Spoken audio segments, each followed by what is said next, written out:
औज़ुबिल्लाहि मिनश्शैतानिर्रजीम बिस्मिल्लाहिर्रहमानिर्रहीम। मोमिनीन करम, कुर्बानी के बजाय जानवर की कीमत सदका करना कैसा है? आया ये जायज़ है या नाजायज़ है? आया कुर्बानी हो जाएगी या नहीं होगी?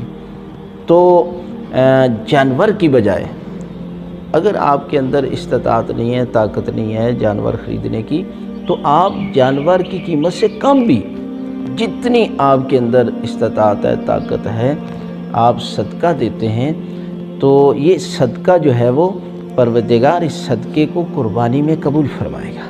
इसलिए आप जो है वो कम अज़ कम सदका भी देकर जो है वो कुर्बानी, ये मुस्तहब कुर्बानी का सवाब हासिल कर सकते हैं और ये सदका कुर्बानी के बराबर करार दिया जाएगा। इसलिए आप जो है वो कुर्बानी के बजाय जो है वो सदका दें। जब आपके अंदर इस्तिताअत नहीं है, ताकत नहीं है, आपके अंदर जानवर ख़रीदने की ताकत नहीं है, आपके अंदर जो है वो इस महंगाई के दौर में जानवर के बराबर भी जो है वो सदका देने की इस्तिताअत नहीं है, तो आप कम अज़ कम जितनी मिक़दार में सदका देंगे कुर्बानी के दिन, तो अल्लाह की ज़ात जो है वो आपको कुर्बानी का भी सवाब मिलेगा और सदक़े का भी सवाब मिल जाएगा।